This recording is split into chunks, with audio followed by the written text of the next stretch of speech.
Hello, future adventurers. My apologies for the delay on in-between videos. Needless to say, real life has kind of come along and caused a lot of changes. Um, all good, just several changes have had to be made in my life, and well, here we are, finally getting to Bards. We'll go through kind of the basics, and then at the end I'll explain why this is probably one of the best classes that every party should have. So, let's dive in. First off, Bards. Charismatic. One of the skills that your highest point should be in is definitely charisma. That will come into play in just a little bit. After that, dexterity. You want to have as high a dexterity as possible. That way, you're able to have a higher initiative, and quite frankly, a lot of things are dexterity based, so it'll help you live a little bit longer. Now, with Bards, they start off with a hit point of a D8 plus your Constitution modifier. That's three things that should be top priority. I wouldn't worry about strength because they don't need to be super strong. Intelligence, sure. Wisdom, it helps, but you should have charisma, dexterity, and then Constitution as your three main priorities. Now, as far as armor or weapons, they get light armor, which means not great.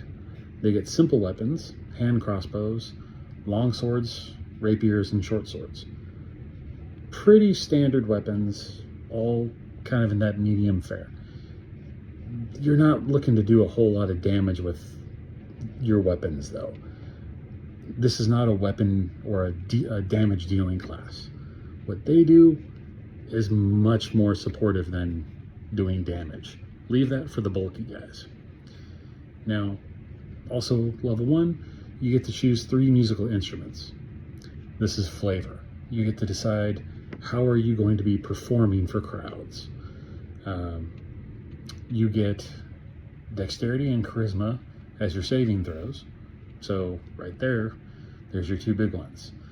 And then on top of that, you get to pick any 3 skills. More on that later. Your spell save is 8 plus your proficiency plus your charisma modifier. So right off the bat, level 1, you're looking at a 10 plus your charisma modifier. Hopefully you get a high charisma modifier, so you're looking at a 13 or a 14, 15 if you roll really, really well. Your spell attack is proficiency plus your charisma modifier. So with any luck, 5 minimum is your spell attack modifier. So let's dive into what they get again with level 1 and go through just a few levels, and I'll tell you why Bards are absolutely necessary. Bardic Inspiration at level 1 is a D6. Now, what is a Bardic Inspiration? The Bard can basically roll a dice using up one of their inspiration points and help someone else possibly succeed on a check, a skill check, a attack, or a saving throw. So imagine you roll and you're 2 points short, and the Bardic says, or the Bardic has inspired you. You use the inspiration, and sure enough, there's your 2 points. You hit, or you make your save. So instead of taking 3d6 poison damage, instead, maybe you take half that. This can be the difference between life or death, or a hit or a miss. It's really pretty fortunate. At level 2, there's the Jack of all trades. The Jack of all trades, you get to add half of your proficiency to a skill check that you are not proficient in. So that's basically saying at level 2 that you're getting to add 1 point into a skill check that you are not good at. So if you are not proficient in athletics, you're automatically able to add 1 to that every time. That can be the difference between a success or a fail. Also at level 2, when you do a short rest, you can have a Song of Rest, which means that at level 2, you can roll a d6, and the rest of your party can add a d6 to their health pool. At level 9, it becomes a D8, 13 a D10, and at level 17, it's a D12.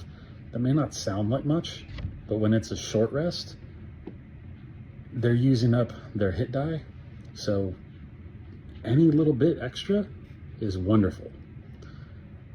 Level 3, you get to pick up Bard College. Way too many to go into on this one. There's so many, so we're just sticking with the straight Bard right now. You also get to pick an expertise. This basically means you are doubly proficient in 2 of your proficient abilities. Now, as Bards already get 5 to 6 at level 1, you can pick 2 of these and go, I want to be really proficient in this. So if you're a Bard and you choose Intimidation, you just became a very intimidating Bard. Not necessarily where I would go, but it could work. Or if you want to be very persuasive, congratulations. Put double proficiency in persuasion, and you've got it. Flawless victory. Now, at level 4, 8, 12, 16, and 19, you have your ability scores.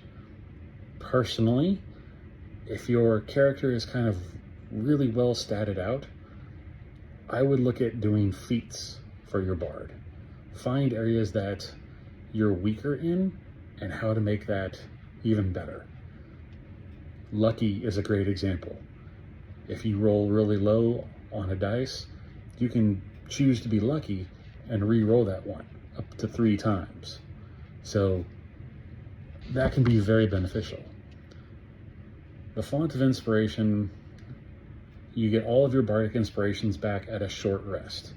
Now, that can be really helpful, especially if you're with a group that is just kind of having really bad rolls. You're just giving out bardic inspirations left and right. You might be keeping your party alive. It's kind of a wonderful thing. You have Counter Charm, which is an action that's within 30 feet. There's advantage versus being frightened or charmed. I mean, how does that not help out? Let's say you're up against a dragon and it uses its frightful presence. You use this, next thing you know, you're all good. You've got Magical Secrets, 2 spells of any class level.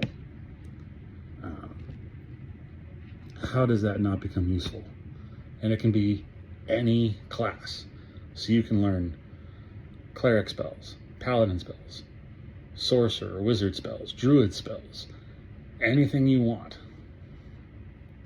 That can bring you a whole category that you just haven't even thought. Then at level 20, you've got Superior Inspiration. If you start initiative with no inspirations, you automatically get 1 inspiration. So that'll at least kind of keep you in the fight a little bit longer. Now, why is it Bards are needed? They're not the high damage dealers. They don't have the power or the strength for that. What they are is flat out useful at being everything. They can help keep people alive. They can help boost someone else's stats. They can help boost someone else's chance of attack. Bards should be more appreciated than anyone really gives them credit for. Their overall utility, they're like the Swiss Army knife of the D&D classes. They're not great at any one thing, but they're good at a lot of different things. I've been the DM for several games with several characters who have played Bards, and I'll tell you, their survivability, as long as they're not the one getting right in the thick of it, they're not getting up front and trying to be personal about it, they can survive. They can help keep others going.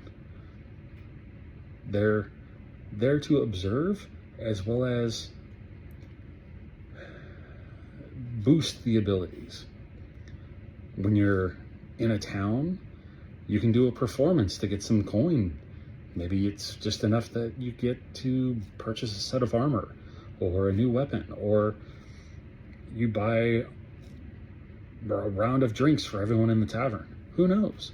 You could get information that wasn't available, but you're so persuasive that you are able to persuade others to give you that information. Bards have this single skill set of convincing others to do some of the things that maybe they just weren't thinking that they would do off the top. So if you're going to roll a character, really consider a bard. You have to look at the bard colleges.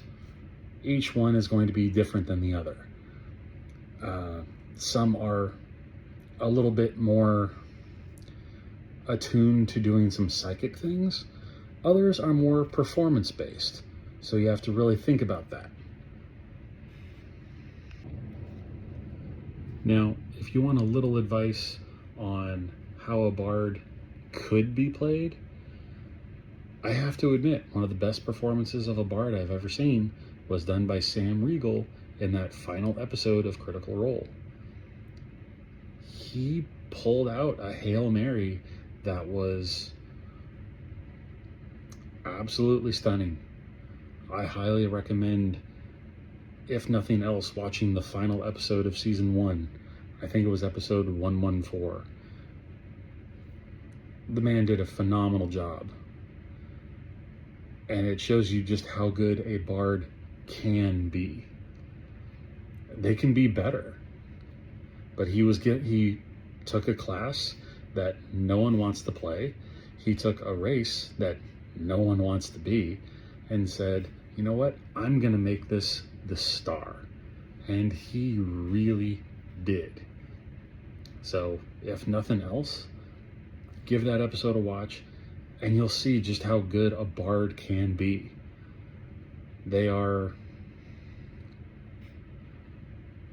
one of the sillier yet funner classes that you can be in Dungeons and Dragons. Now at this point, I would end this with a food or something, but when I was thinking of what a bard is or could be, I thought, I'm going to do a cocktail for this. Well, it's been so chaotic, I haven't had much of a chance to actually go to the liquor store, so I'll do a small follow-up on a bard cocktail. I was thinking something, but it requires blue curacao, and it's not really available where I live, so more to come. Until next time, keep rolling those dice.